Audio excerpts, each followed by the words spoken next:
Hello and welcome to the Weird Around Illinois podcast. Today we're going to talk about the final stage of our summer journey, which took us to Galena, Illinois, where we encountered goats and ghosts. Let's get weird. We'll start by telling you a little bit about the town of Galena. It's a beautiful little town. It's set in this very hilly area in northwestern Illinois, very close to the border with Iowa, and close to the Mississippi River as well. It's an old town. I think it became a town in the 1800s, but it was settled much earlier than that. It has history going all the way back to the 1600s. Former President U.S. Grant, or General U.S. Grant, had a house there. His father lived there. Former President Abraham Lincoln gave a speech there from the balcony of the DeSoto House, which we'll talk about later. And it's just a town, you can feel the history when you're walking through it. It does. I mean, obviously during the day it's a little bit more populated, but it did seem a little bit older than most towns. It still has that old-time feel, I think, because there aren't any of like the big stores in there. You don't see like a Walmart or a Sam's Club or something. Yeah, it's all small businesses. Yeah, all small shops. It looks like all still in the original buildings from centuries ago. Yeah, it was mainly just like brick buildings, wasn't it? Yeah, brick and some wood. Yeah, brick kind of bring a more historic feeling at times. Yeah. So definitely it had the feel of a place with kind of a otherworldly vibe to it. It didn't feel like we were just, going out for a day trip to a place a few miles away. It felt like we were going back in time a little bit when we went there. But our first actual trip that we took in Galena did not involve going back in time. It involved going through the woods with a bunch of goats. We went to a business called Hoof It. Now, this is not a paranormal encounter, but I think it definitely qualifies as being weird around Illinois. Because this business allows you to basically go walking through this goat path with a herd of goats. When I first read about it, I was like, this is so weird, we have to try this. And the walking path is about 1.25 miles. And we had a pretty nice day for it, and it's a heavily wooded path, so you've got woods on either side of you most of the time. And just like we're describing, as soon as you get out on the path, suddenly they release this herd of goats to walk with you. Yeah, and they are relentless. Yes. As you're just walking by casually, they will push you out of the way if needed. They just will not stop walking. No, unless like the whole herd stops. Yeah, they have no regard whatsoever for your safety or theirs. Yeah. I also found it kind of weird that it was like near the woods. Mm-hmm. I didn't realize that goats really walk around the woods. I thought it was more like open land. Me too. I was surprised about that. Yeah, I really would have thought that, like, if we stopped, they would just all be lost completely and have a lost sense of direction.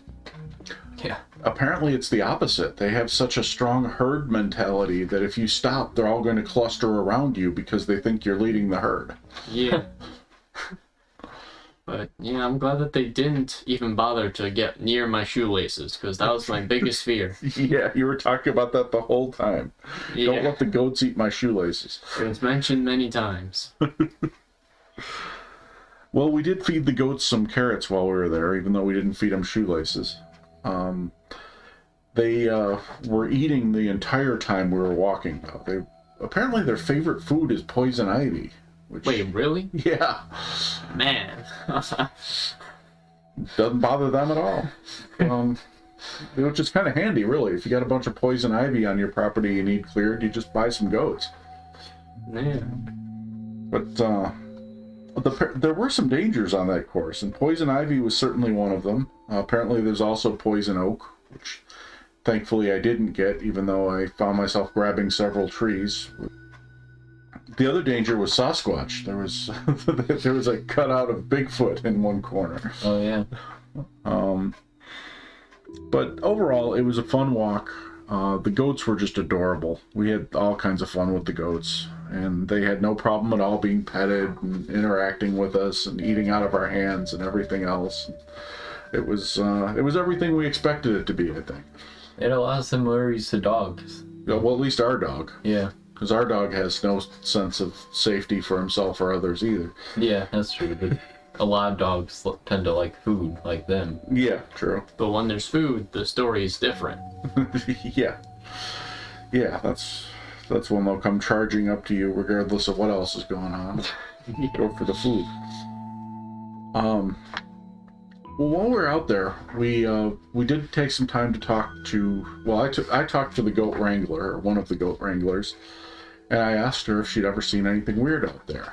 And I told her about our podcast, and I was a little surprised when she said there'd been no Sasquatch sightings out there, because I'd heard a lot about Sasquatch sightings or Bigfoot sightings in the Galena area.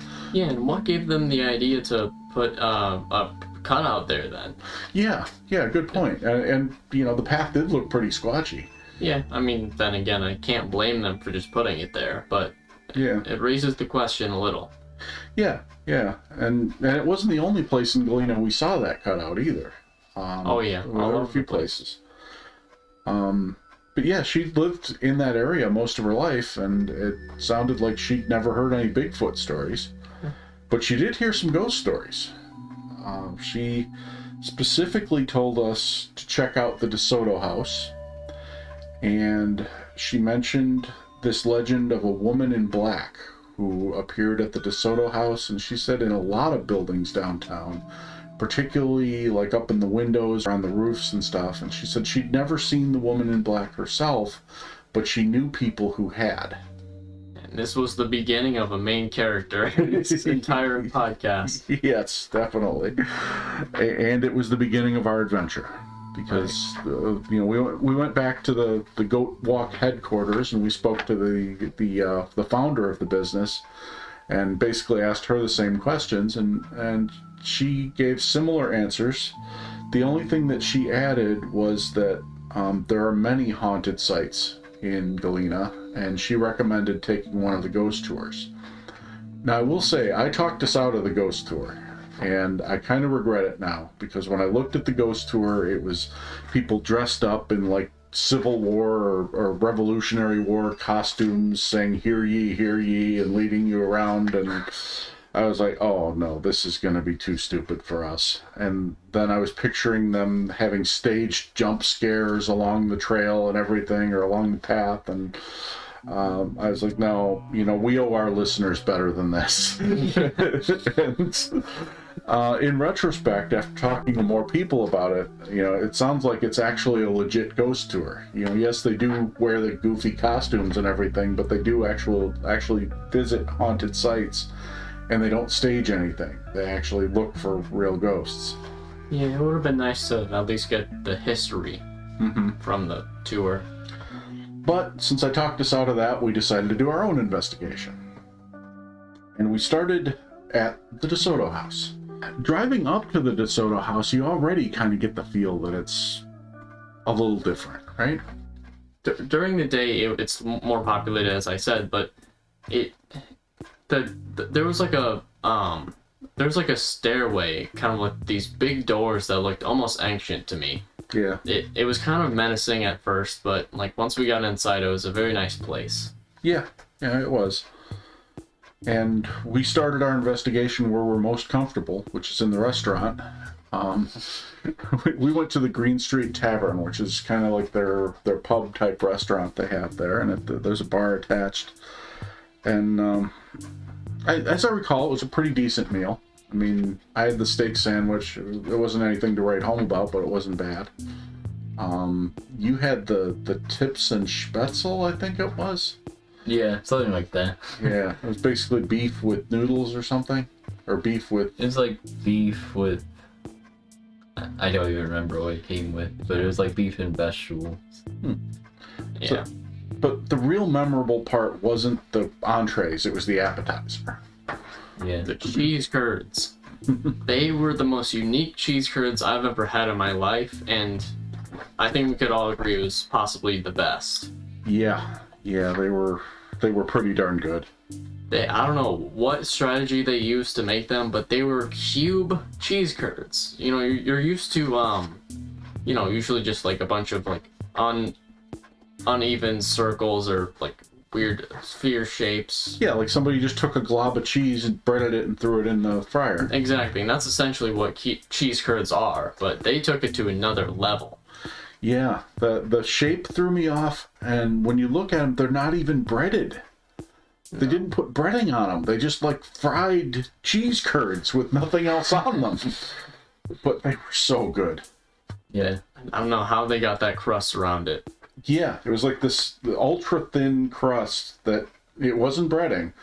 It was like the cheese itself like hardened around the outside. Absolutely perfect. Yeah, it was great.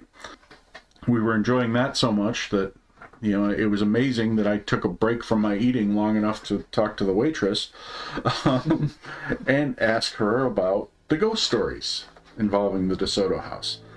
And this is a recurring theme that I noticed in Galena, which, you know, we've been to supposedly haunted places before, and I always kind of sheepishly ask, you know, hey, have you ever seen anything? And, you know, the answers we kept getting in Galena, they weren't the standard, well, you know, I heard a story or two and you should talk to somebody else or whatever.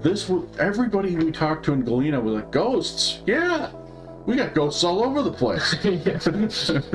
So, and not only that, it was about the lady in black. Yes. I swear that she mentioned that. She did. She mentioned something about the lady in black. She hadn't had an encounter herself, but she mentioned other waitresses there who had. And I thought that was really interesting. She said also that other waitresses had heard a voice, a woman's voice, saying, "Get out of here," or something to that effect, when nobody else was around. Didn't she also mention like a lady in white? Yes, she mentioned a lady in white, which, you know, we kind of questioned her on it. You mean the lady in black? She's like, no, I've heard about the lady in black. This is a lady in white. Yeah. So is that a different character, or is it some like variation of the same person? I don't know. We never got a straight answer of what that could have been. No, I don't think she knew, because again, she was repeating stories she'd heard from other people. But she pointed us in the direction of John, who was the desk clerk that night, and he had some stories, and we went to talk to him. And first, he gave us the backstory on the woman in black, which I'm not sure, you know, how he got this story, because I couldn't corroborate it with anybody else, but he said that the woman in black was the widow of this Civil War leader who had gone into battle and died, and his body and the body of his son, who was also killed in battle, the widow's son as well, was stored in the basement of DeSoto House for a while during the Civil War, because they basically served as a morgue for the Union soldiers who were killed in battle. And the widow had come to DeSoto House for some reason or another and had seen the bodies of her loved ones there, and was, you know, so mortified and shocked that, you know, she haunts the place to this day. Yeah. And he even pointed out a spot to us in the basement where the woman in black supposedly retreats to after she haunts. Yeah, I mean, there was a big, like, brick hole on display. Yeah, there was a framed hole in the wall. Yeah. And this is a little bit separate, but John also told us of somebody else named Heather. Yeah. She had a story about something really, really weird, but apparently, like, she was at a desk or some kind of bar, and things started to get really, like, violent and shaking all over the place. She blacked out and ended up on the other side of the bar sometime later. I mean, I don't know how long later it was, but I don't think she knew how long later it was. no, she was absolutely clueless. And yeah, and like when she got up, apparently things went like crashing down, like violently. Right where she had been standing. Exactly. At the same point, I mean, the way he told the story, it was almost like the ghost saved her life. Because I got the impression it wasn't the ghost that was throwing the stuff off the wall. I got the impression that the ghost actually blacked her out and moved her so that she wouldn't get hit by what was coming off the wall. And Really? unless we're talking about two different ghosts. Two ghosts fighting against each other? Yeah. What if there's a woman in white and a woman in black, for lack of a better term?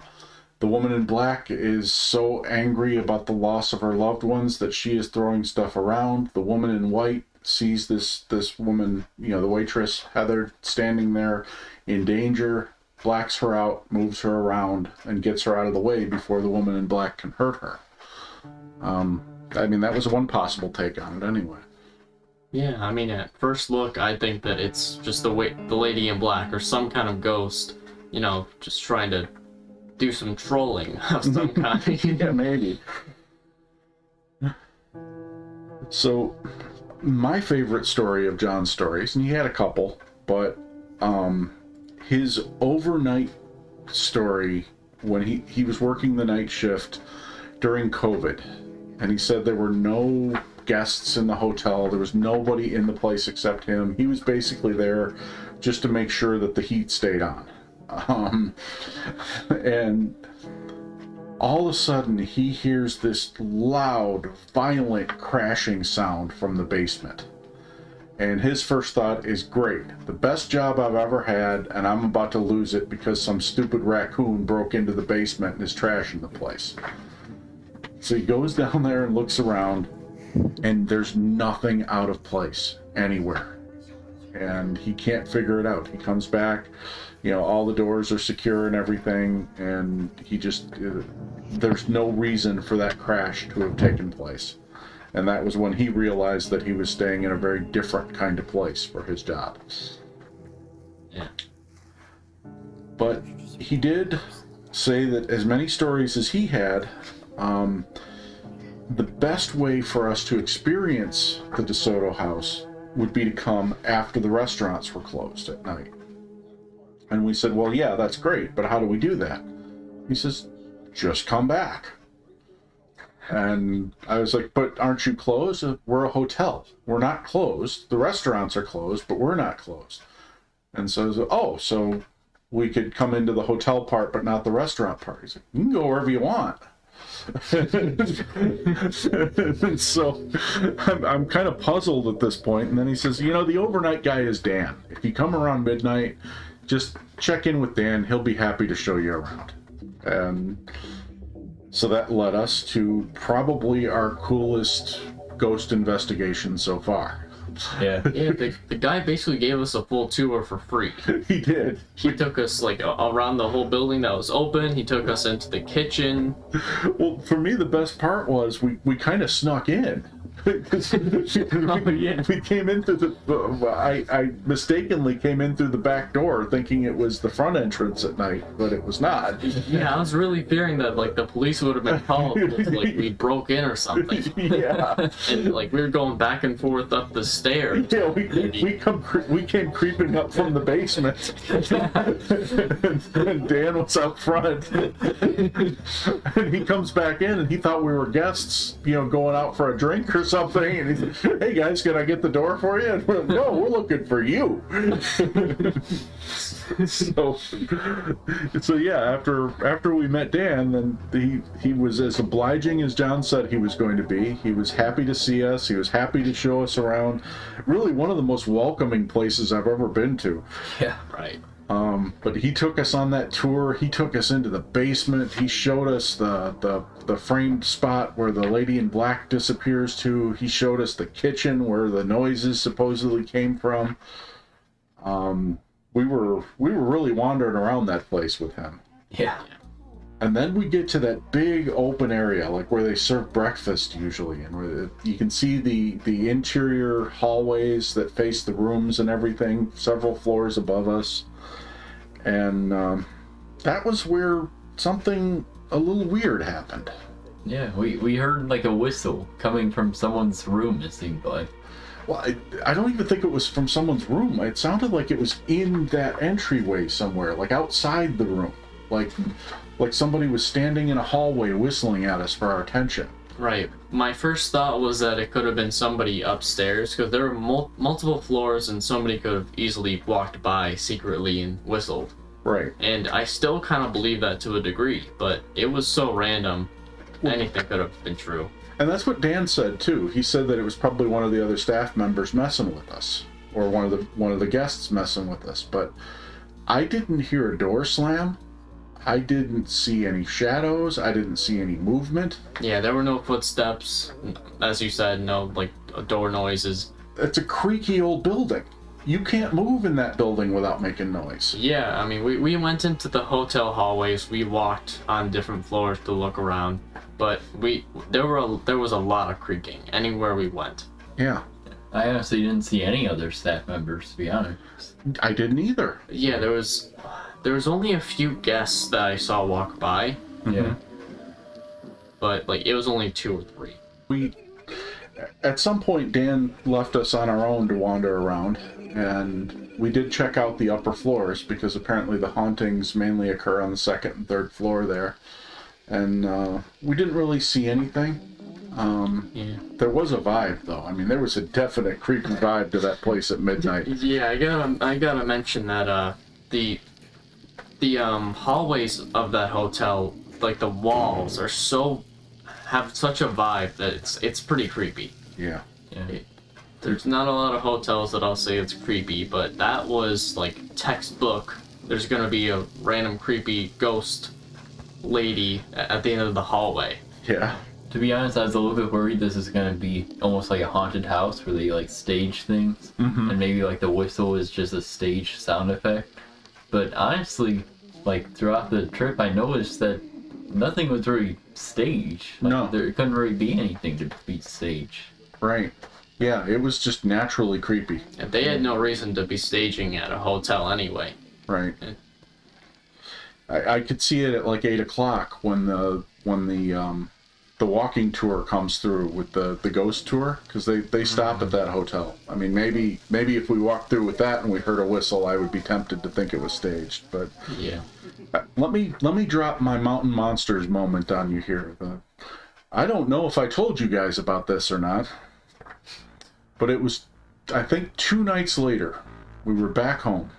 I was letting the dog out shortly after midnight, about the same time we were at the DeSoto house a few days earlier. I heard the same whistle. Wait, what? The exact same whistle. So you were somewhere else? I was somewhere else. I was in our backyard, and it sounded like it was coming from somewhere down the street, but the exact same pitch, exact same tone. It was the same whistle. You know, it's funny because I actually remember you mentioning it. I heard you from another room. Yeah, I had Oh. mentioned it to someone else, and I thought you might have overheard. Yeah, but I wasn't sure, and I eventually kind of forgot. Uh-huh. Wow. So if the whistling ghost might have followed us home that night, I don't know. I don't know what to say about that, but that's concerning if we brought a ghost back home. Yeah. Or was it some kind of skinwalker? They make mysterious sounds at random places. Well, it's the only thing I've experienced since we've been back, unless you count the strange light in the sky we talked about last week. That was what I brought back with me from this DeSoto house experience. The noise getting weird. Yeah. We're bringing the weirdness all the way into one. Yeah. Hey, Yeah. The other weirdness we experienced in the DeSoto house, though, is, and this one's easily explainable, but I got a strong EMF spike in the elevator when we were coming down from those upper floors. And, sure, you're in an elevator, there's electronics, but I waved that EMF detector all over that elevator, trying to find, something coming from a panel somewhere that would cause it, and it was dead. There was nothing anywhere. When we first got into the elevator on that upper floor, that thing topped out in the red and held there for a few seconds. So it was a little strange. So we hadn't quite encountered enough weirdness yet in Illinois, so our final day in Galena, we stopped for breakfast at Otto's place. Now, Otto's place was founded by a man named Otto, who was a jolly guy who is apparently still haunting the place, according to most people. Oh. So, we needed breakfast anyway, and we like a good breakfast place, so we stopped in. It had that same kind of old town feel as the other places in Galena. It's clearly an old building, been there a while. It was very crowded the day we went.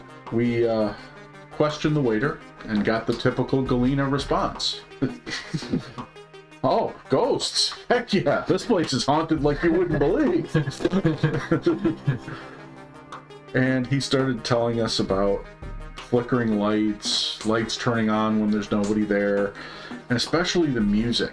He said there were times the music would just randomly go on and off in that place.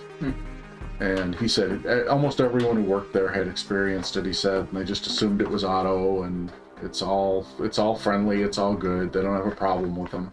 I have to say, I didn't get the vibe as strongly there as I did in DeSoto House. Maybe it was because it was 11 o'clock in the morning, it wasn't midnight. But to me it just felt like a nice little restaurant. Yeah, I mean, it looked a little bit more modern to me. Mm-hmm. Yeah, unfortunately, I am struggling to remember it, like what it exactly looked like. But yeah, I do briefly remember the waiter stories. Mm-hmm. Yeah, I think you were right. I think it was more modern than maybe we expected. It had clearly been refinished a few times, or at least one time. Served a good breakfast, good coffee, really good coffee as I recall. But the waiter was, I think his name was Ryan. He was really, really talkative when we started talking about the ghosts with him, and it seemed like a really nice guy and really straightforward guy. He even shared another story about another restaurant that he used to work at called Fried Green Tomatoes, and he said that place was extremely haunted, which I found interesting because the waitress at Green Street Tavern had shared a story about a place where her friend worked called Vinnie Venucci's in Galena, which was apparently very haunted. So basically, I'm getting the feeling that any restaurant you go to in Galena is haunted. Yeah. Especially the Italian places, apparently, but... Yeah. My memory just came back. I got a Pop-Tart from Otto's, correct? Yes. That was the best Pop-Tart in the world. Oh yeah, the homemade Pop-Tart. Yeah, there's no way you could beat that. I mean, it had the frosting, the crust was very nice, flaky, and the jelly was a little bit, kind of missing a little bit. It was more in the center, not equally spread out, but it was, the crust itself made up for it anyway. It had some kind of cream cheese frosting, didn't it? Yeah, that's the frosting on top. It was really good. Yeah, I was kind of jealous, to be honest with you. Yeah. So, our conclusions, I mean, my conclusion is that Galena was a lot more fun of a town than I thought it was, and it was also really, really haunted. Yeah. Yeah. During the day, could be more staged at times. It has a high reputation, and I think that reputation most likely comes at night mainly. Mm-hmm. Now, obviously, we listened to a whistle, and it followed us back, and there were a lot of other stories that could have been true, could have not been, but overall I think it was haunted. Yeah, I think we gotta go back to that town. I think you're right, and I it's going to take some convincing for other people in our family, but thank you all for listening, and thank you for subscribing, and as always, if you have any great Galena ghost or goat stories for us, we would love to hear them. Or if you have any cryptid stories or UFO stories from anywhere in and around Illinois, by all means, share them with us.